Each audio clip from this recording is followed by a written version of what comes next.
Alrighty, how's it going everyone? Texas Man here, back with another video. I hope you're having a wonderful day. If you guys would please give this video a thumbs up if you guys do enjoy it. Subscribe, of course, if you guys have not already. Also, doing the biggest favor of all, make sure you guys hit that bell notification button. Select all for all notifications so you guys don't miss out on future content here on the channel. I will be, of course, streaming Battlefield 6 when it drops on October 10th of this year, here in 2025.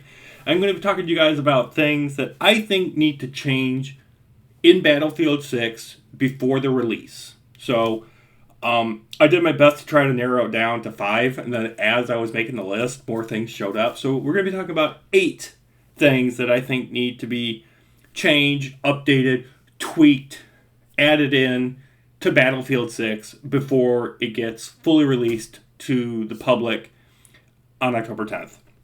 I do have a Battlefield 6 playlist. I do have some gameplay along with some other videos. So I'll leave a link to it at the end of this video in case you guys want to check it out. First off, I think that the biggest issue for this game is visibility. When I was playing the Battlefield 6 beta, both weekend 1 and 2, the visibility of enemy soldiers was really bad. I had a hard time being able to see people shooting at me from 20 plus meters out. I had a hard time distinguishing between who was friend and foe in really small choke point areas.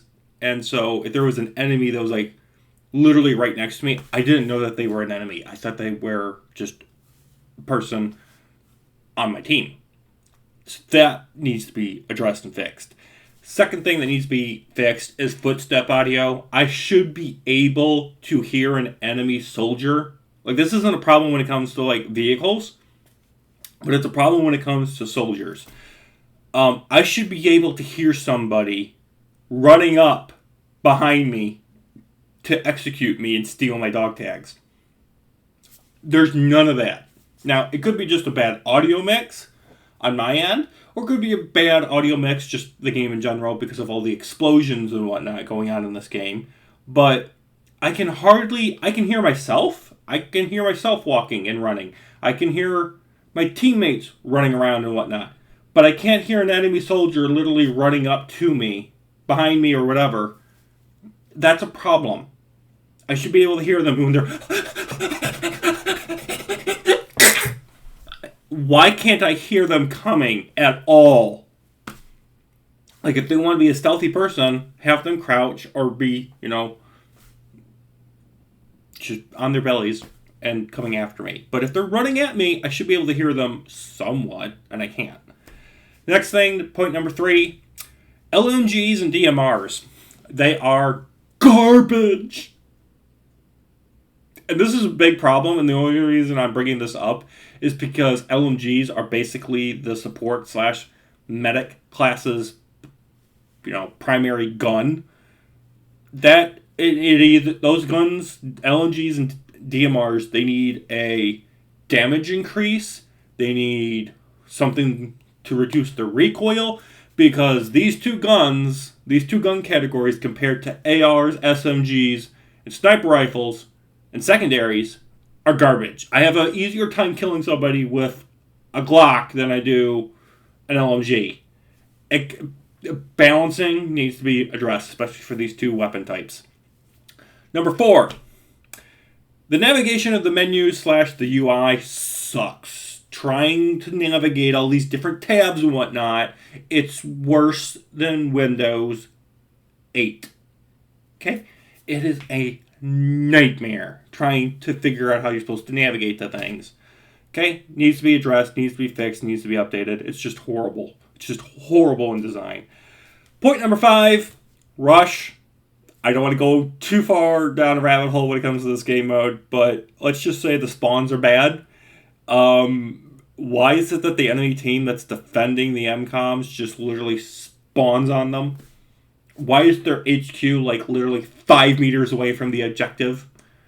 Like, again, you have to balance it properly, but like the attackers have such a freaking nightmare time getting the bombs activated.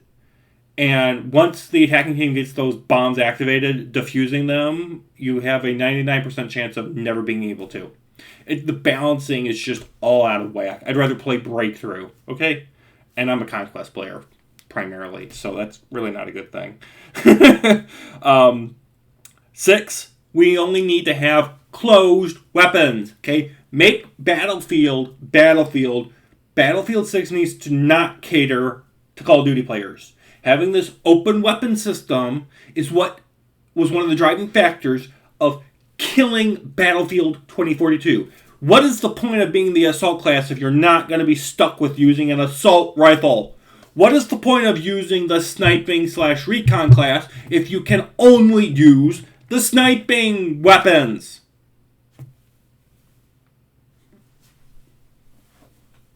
If you want open weapons and just complete utter carnage and unbalancing of every single player, because guess what happens? When the game comes out and everyone figures out what the best AR is, everyone's going to just use the AR with whatever class they like to use. Like, if they really suck at controlling their ammunition economy, they're going to run the support class so they can have unlimited ammo with their ammo/health bag, and there you go. Okay? Once they figure out things, it's going to turn into a nightmare. You need closed weapons. Make Battlefield what Battlefield is. Quit trying to cater to the Call of Duty player base. If you want to play Call of Duty, go play Call of Duty. And now, if you want to refine, more grounded, realistic military experience, play Battlefield. If you want a grounded military experience with a sprinkling of sci-fi, play the first couple Halo games. Made by Bungie.